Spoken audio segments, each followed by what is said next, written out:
Maybe he is born of grit and hellfire. By all Marvel know, Get Off My Sheets, Chapter 6. Just as Matt promised, Peter was obviously not quite there around 8 o'clock, but Jessica didn't rush to make sure he was in bed as quickly as possible. Instead, she let him take a bath, brush his teeth, sit on the couch, and cuddle with her. Jessica knew she was making decisions that would ensure that Peter would end up attached to her at the hip. But screw it, she wanted a goddamn hug. She went into this trying to resist touching him as much as possible, to minimize the risk of hurting him by accident. But Jessica was quickly realizing that would be next to impossible. Even if her long-buried, half-dead maternal instincts hadn't been resurrected like Frankenstein's monster, Peter was a very physical and clinging child. He needed cuddles and hugs. He reached for their hands automatically out in public. He wanted to hang on to them whenever he could. He would not allow either of them to put distance between them. All of those ideas about keeping him at arm's length for his own safety crumbled into dust. "Feeling tired?" she asked, without paying much attention to the QVC on mute anymore. She wasn't really watching it anyway. She never did. Peter shook his head fiercely, attempting to sit up on his own and look alert. It didn't help, since his eyelids immediately drooped down as soon as he sat in still long enough. She got up to start turning off the lights and found a small child attached to her as she stood up. "Are you a spider monkey?" Jess teased, settling him on her hip. He whined wordlessly in exhaustion, turning his face into her shoulder. She sighed quietly. "All right, little man." For Jessica, carrying him around took about as much effort as carrying around a glass of water. She switched off the television, turned off the yellow glow of the antique lamp above the dining room table. On her way to Peter's bedroom, she grabbed a plug-in nightlight she left on an end table and stopped at the bathroom to plug it into the socket beside the vanity mirror. Peter giggled quietly as it turned on, illuminating the inside of an aquarium-like scene Jessica had selected because she thought it looked more interesting than an eyeball-searing LED light. She didn't even bother pretending to attempt to get Peter to stay in bed by himself. Instead, she laid down with him, stretching out on the mattress and resting her head on the pillow beside him. Jessica watched his long lashes blink in the darkness. She couldn't remember any of the words, so she hummed whatever she remembered from the melody of Baby Mine, rubbing a hand in steady circles on his back. Jessica watched him sleep for a long time. She was not like Matt. She did not believe in a higher power watching over humanity. Or if there was one, that power was either perilously incompetent or brutally indifferent. Nothing could make her happy that her son's first 4 caretakers had met an untimely demise. It was a grief that Jessica was intimately familiar with, and while she knew it would never completely leave him, she was hoping that it would become a dull, faded pain. But when she thought of her own experiences, all the horrible things she had to see and do, Jessica knew she would choose to do them all over again if it meant that the result was this dark and quiet moment. Outside, the city's usual rumble of nighttime life carried on, but in that room, there was only her son's arms around her, Peter's breath on her neck. She closed her eyes just to rest for a moment. Peter had to admit that Jess had absolutely no idea how to cook most things, and he didn't really mind. He had vague memories of his other mom making pancakes, but he was more used to living with May, who would dine out for every meal of the week if she could. That being said, Jess made an amazing breakfast. "What is this?" he asked through a mouthful of food. Jess laughed as she watched him shoveling it in at a rate that would be alarming if she weren't just as hungry. "That is a garbage plate," she said, scooping up the meat mixture with her macaroni salad, a swirl of ketchup and mustard covering the whole glorious mess. A Jones family specialty. A garbage plate had been Jess's go-to breakfast for many a hangover, though normally she added the traditional white hot and used store-bought macaroni salad. Her taste buds were currently reminding her how delicious it was homemade. "It's amazing," he sighed, covering his home fries with meat and the ketchup/mustard swirl before shoving the whole bite in his mouth. "Yes, it is." For Jessica, it was incredibly tempting to just say, "Fuck it," and take him to the movies, the park, the aquarium, to let herself be the fun parent and ignore the responsibilities that came with the job. But if she was being honest, she's never been able to ignore anything that was really important. Matt didn't deserve that level of stress, and Jessica had worked enough divorce cases to know that it would only come back to bite her in the ass when Peter got old enough to realize she'd been dumping all the real parts of parenting on him. So, while Friday night and most of Saturday morning was devoted to goofing off, Saturday afternoon was dedicated to looking over the schoolwork Peter had been doing while on his week-long break. Jessica's memories of school at Peter's age were admittedly pretty hazy, but she definitely didn't recall having this much homework. Then again, he was going to a school for nerds, for the academically advanced. Jessica may or may not have thrown around Hogarth's name without her knowledge when she discovered that May was trying to enroll him in Midtown Academy. She had no idea whether it had helped to get him in or not, but it obviously hadn't hurt. Living in Manhattan would now put Peter closer to school than he used to be, and his social worker, Kelly March, had strongly recommended keeping him in Midtown if they could possibly afford it. He'd gone in this year on a scholarship, but the scholarship would run out next year. "We can afford it," Matt had said firmly, in a tone that told Jessica that Peter would stay in that school if Matt had to starve to get him there. His reaction didn't surprise her, and not only because Matt was stupidly noble. While his hobby would have grieved him, Jack Murdoch would have been proud as a peacock of Matt's law degree.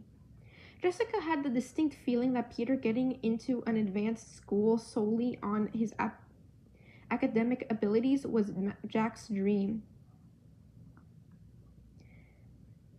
"Matt can't do this on his own. I need you to know that. No, I need you to internalize it, memorize it, embroider it on a pillow," Foggy said, pouring them both 2 fingers of decent bourbon. "When Jack Murdoch died, he lost the only person who ever took care of him, whoever loved him unconditionally, and every person who came after that has screwed him over, usually multiple times, when the going got even a little rough." Jessica raised her brows pointedly, sipping from her glass. Foggy sighed. "Yeah, even me, once or twice. Karen, too. We've walked away, even when he needed us, because we got pissed at him." He glanced at her. "He can't help himself.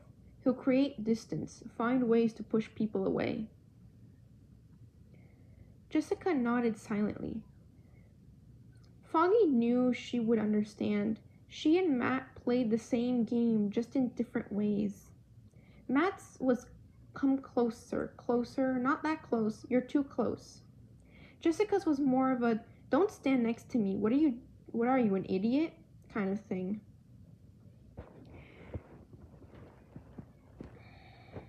Matt will hold things back, and he'll tell himself that he's protecting him.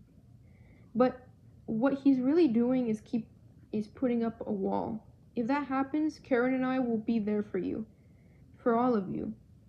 I'll be able to get through to him, but Peter will need you there, too. He'll need his mother there to tell him that Matt's issues aren't his fault. Anyway, his teacher for homeroom had explained that most of Peter's other teachers were getting his take-home worksheets from the 6th grade courses. The school had even asked them if they wanted Peter bumped up 3 or 4 grades.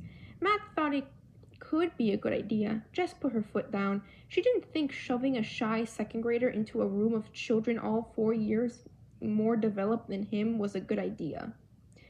He was already technically a grade higher than he should be. Matt had pouted at her, but Foggy and Karen were on her side and talked him out of that idea. Jessica was fully expecting to be overwhelmed by Peter's coursework.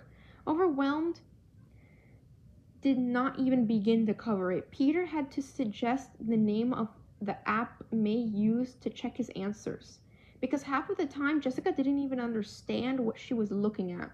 She'd sat in rooms with actual geniuses and felt less dumb than looking at her son's homework. Luckily, the few answers he got wrong, he managed to correct by himself. He was a whip smart, but he had a tendency to rush through things sometimes. Peter helped her make a vegetarian lasagna with a step-by-step video she found on the internet. It was actually pretty delicious. Jessica had to carry him to bed again, but didn't fall asleep next to him this time. Trish called twice. Jessica didn't answer either time. She had nothing to say. Vito came over to play Sunday morning. It turned out waffles from the freezer were much more delicious, covered in strawberries and whipped cream. Her son was a freaking genius. Jessica had no doubt Oscar had forced Vito to wait all of Saturday because he was practically vibrating with excitement.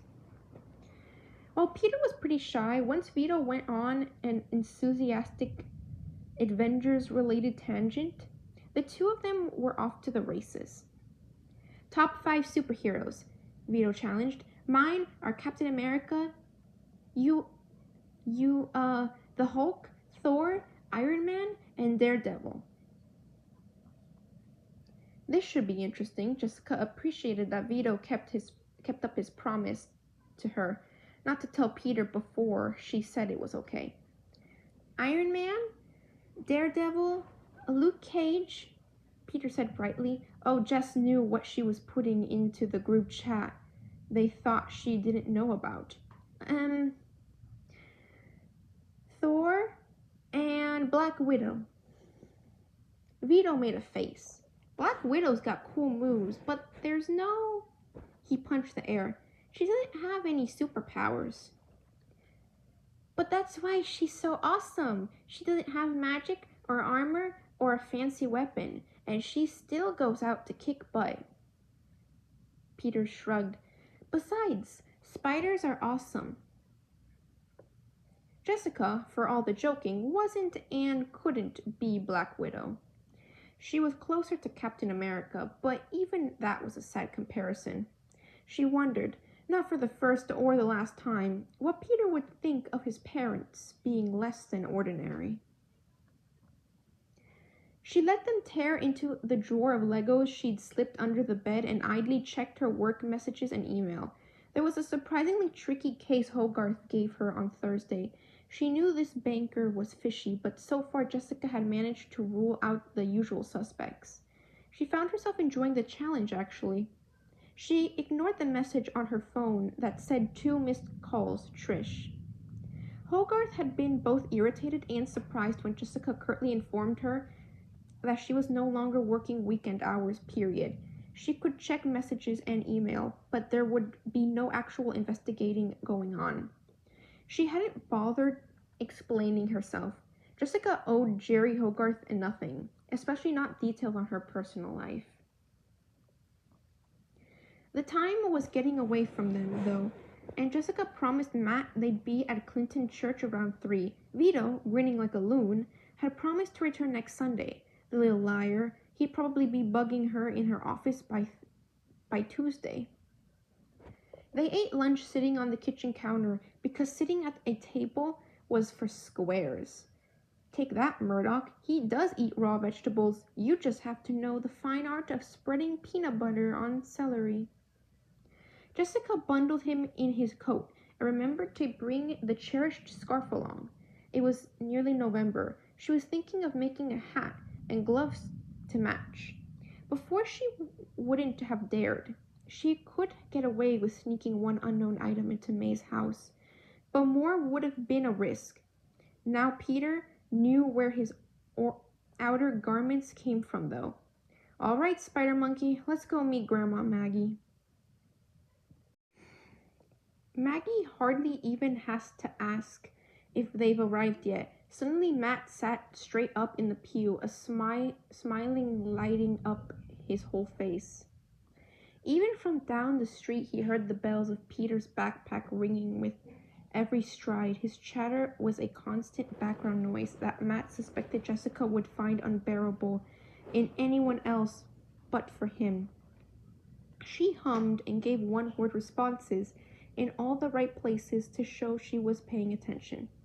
He heard the sound of the great mahogany door opening and closing, of Jessica helping Peter unzip his jacket. She led him up the aisle toward them, and the moment he spots Matt sitting there, he takes off racing through the church, bells ringing madly. He suspected that Maggie probably disapproved of that, but Matt couldn't care less, because he stood up and stepped into the aisle to meet him, catching Peter just in time to stop him from tripping and falling into the pews. "Hi, Matt," he exclaimed excitedly, the smell of celery and peanut butter infusing the words. If Matt was a bit too forceful with his hug, Peter didn't seem to mind at all. "I helped Jess make lasagna." "He was the perfect sous chef," she said loyally. You did? Was it good?" "Uh-huh. But it wasn't the kind with the red sauce. We made it with the white kind, and there wasn't any meat in it, but Jess put in peppers and mushrooms, and broccoli, and zucchini," Matt suggested helpfully. "Yeah, that one." "That sounds very tasty," he agreed. "My goodness, Matthew," Maggie said, amused. "I don't think I heard you say this much your whole childhood. Never mind all in one go." Peter's mouth closed abruptly with an audible click of teeth, and he gulped quietly. "Peter, this is Sister Margaret Grace. She's one of the nuns for St. Agnes' Catholic house. And she's also my mother, your grandmother." He heard Maggie's skirt twitch. It probably hadn't escaped her notice that he introduced her as a nun first and his mother second. But they both knew what his response would be if she tried to call him out on that. "Sister Maggie, this is your grandson Peter. Sorry it took me 7 years to bring him around." Maggie's dark eyes glimmered up at Peter, half hiding in his father's shoulder, his tiny fingers clutching Matt's jacket. What love Matt had for him, his obvious and painful devotion was so clearly returned. It was almost heartbreaking to look at. "Hello, Peter," she said with a slight smile. "I am so thrilled to meet you." To meet him, to know him, to have Matthew and Peter in her life. It meant more to her than words could possibly convey. Thrilled was not even adequate. Jessica, come on. You don't even have to answer the door. Just say something so that I know you're alive, god damn it," Trish yelled, pounding on the office door so hard the glass window of Elias' investigations rattled. "I will break down the fucking door if you don't answer me." She whirled around as she heard Malcolm's apartment open behind her. "Chill out," he drawled, giving her a weary stare. "Don't you read?" "Well, yes, it says her office isn't open until Monday at 10 a.m., but I'm not here about a case, mostly," Trish said, raking a frustrated hand through her hair. "I need to talk to her." "Well, yeah, but she isn't there," Malcolm said, gesturing at the sign. He needed a shave, and he was certain he looked fucking exhausted. Silently, he hoped that Jessica had already gone to take Peter back to his dad's, or they would both be able to hear this entire exchange. Malcolm wasn't even sure what time it was. He'd spent most of the weekend recovering from a highly sensitive case for Hogarth that involved multiple airplane trips to different time zones. She leaves early on Friday. Leaves? Trish repeated, blinking rapidly. Leaves to go where? Malcolm shrugged. Home? Where else do people go when they are not at work? He said dryly. She doesn't live in the office anymore. I know that much. I don't know how often she checks it, but if you need to talk to her before tomorrow morning, you can try her phone or her email. She won't answer if it's me, she said, looking frustrated. I really need to. Let's just say that I've taken up the family business. Drinking? He asked, lifting a brow. Investigations, she clarified tartly. More quietly, she said, but I think I may have gotten in over my head this time. Malcolm looked at her sharply. What did you do? Try to play hero again? Trish flinched. There's a man, and he's bad. Like Kilgrave level bad, Malcolm. My friend Eric's sister is already dead because of him. She swallowed, and through his exhausted haze, Malcolm finally noticed how pale she looked. The dark circles beneath her eyes and her tight, anxious expression. I really messed up, and he knows who I am now. And now you think he's going to come after your sister? He said slowly. Malcolm whipped out his phone, typing Jess to pull Jessica's number up. He had the forethought not to put it on speakerphone. If you're shilling for Hogarth, I'm going to text you all the words I can't say out loud right now. Jessica grunted, pulling Peter in front of her so that people would stop trying to knock a 7-year-old over. Just as soon as people stop trying to run over my kid, Jesus. You haven't gotten any weird calls lately, have you? No, she said, avoiding the thought of Trish trying to call her more times in the past few days that she has in the previous 4 weeks. Why? No strange clients or threatening emails? No, she said, suspicious now. What is your deal, Malcolm? Hogarth said that a couple of her investigators have been threatened. I haven't been either. I just thought I'd check. He said easily. Trish mouthed, thank you. I'll let you get back to your weekend. As usual, she hung up without saying goodbye. Thank you, Trish said again. But shouldn't you have warned her? She's in danger. Malcolm pointed at her, slipping his mobile back into his pocket. You need to not come back here, he said bluntly. If this guy knows that Jess is important to you, you aren't going to be able to do anything for her that she can't do for herself. Showing up here isn't going to do anything but piss her off. If he doesn't know that she's important to you, you're going to lead him right to her. But I need her help, she pleaded desperately, eyes red-rimmed. He hunts people with powers, Malcolm. He'll find her eventually. You know she isn't good at keeping a low profile. He's a sick psychopath, a serial killer who targets gifted people. He threatens people that they love, people more vulnerable. But Jess just has me, and we can beat him together. He threatens the people that they love. The color of Malcolm's skin prevented Trish from seeing the sudden way he felt the blood draining from his face. Peter, oh no. So you can get her killed too?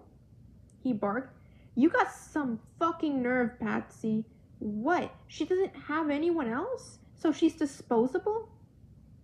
He learned a lot working with Hogarth, like how to hurt people where they were the most vulnerable.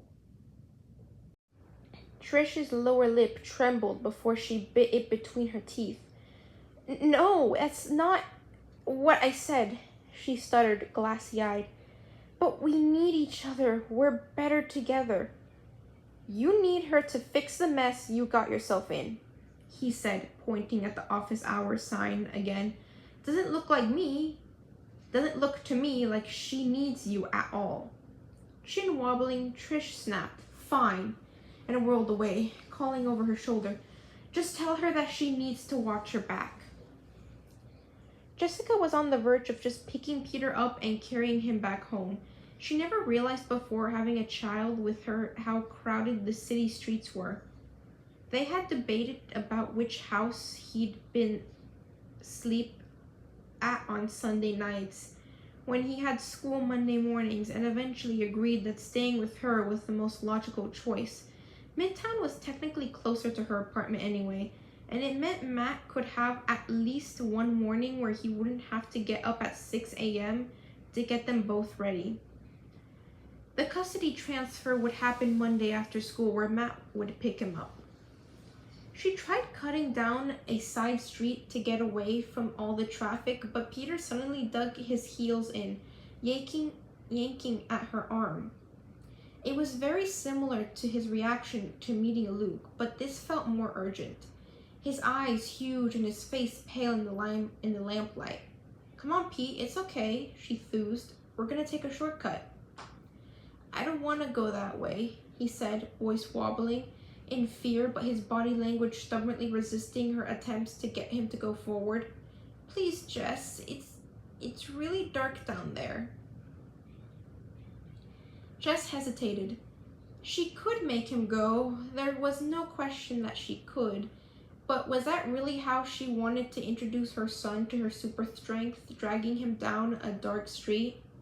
She didn't like the idea of forcing him into anything, and this made her especially uneasy. All right, Peter, but I'm gonna have to pick you up, okay? I don't want someone to knock you over. She lifted his arms readily, immediately hiding his face in her black hair. He was shivering and Jess felt terrible. Shh, it's okay, we won't go that way. Ned was eagerly waiting for him on Monday morning. His mom, Jess, was even prettier in person, with shiny black hair and combat boots. All right, Spider Monkey, she said, smoothing his messy hair back. Matt will be here to pick you up after school. Learn something cool and tell me about it tonight on the phone. Okay, he said happily. They were in public, so he said it very quietly, but Jess could still hear him. Love you, Jess. Her embrace was brief and tight. Me too, Pete. See you later. See you later, little man. Bye, Jess. Ned watched him wave until they could no longer see her from the quad and quietly said, So? Peter repeated, shoulders hunching a little. He looked around fervently, looking around at their classmates before hissing at his friend. So tell me all about it. Do they have cool powers? Flight? Invisibility? Can one of them read minds? No, Peter said unhappily, staring at the ground. The words painful even to say. They're totally normal, Ned. I mean, my dad, his hearing is really, really good, but he says that's because he's blind. Now all of his other senses have to do the work. They darted into an empty classroom and Peter slid down the wall, backpack clutched to his chest. It's not the end of the world, Ned said, though his voice was sympathetic. And I bet they'll be really impressed when you tell them you're a superhero. Peter bit his lip and shook his head fiercely, though unshed tears swam in his eyes. I'm not gonna tell them, Ned. His brow furrowed. But Peter, they're your parents. What if they want to lock me up? He croaked wetly, still hugging his backpack tight, as he swiped at his eyes with the back of his hand. What if they think I'm dangerous? What if they think I'm a freak? They might not love me anymore. he couldn't make himself say. "They wouldn't do that. They care about you," Ned protested. "I promised May that I wouldn't tell, not anyone, not ever," Peter said, pulling his knees up to his chest. But he knew it would be hard to keep his powers a secret, especially from two people he lived with. But just last night, his danger sense, what May had called his tingle, had started burning at the back of his neck, a stabbing pain that hit him as Jess tried to lead him down that street.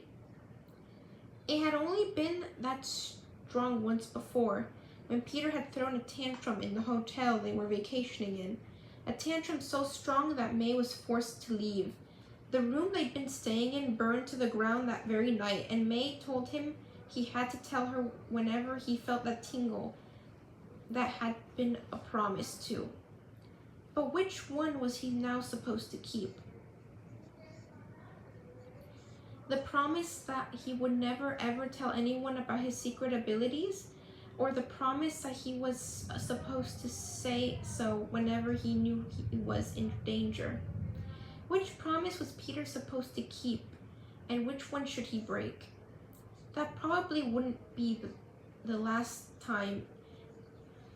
His extra sense pushed at him. Luckily, Jess had listened to his pleading and didn't take too much convincing this time. But that might not always be the case. How could he argue with doing something or going somewhere when he couldn't explain why? And he'd already slipped up once or twice when Luke had startled him. He nearly knocked Jess over, and his first night with his parents, he refused to let Matt go. They were his parents, and they really did seem to care for him. But how long would that be true in the face of what he was? His other parents, the Parkers, hadn't known. It hadn't started growing until after they died. May had first been alarmed and then worried and scared. She said that people who were special were different, and sometimes the world was afraid of different. Half the time, Peter could barely explain what he could do to himself. But how long could he really hide it from them? End of chapter.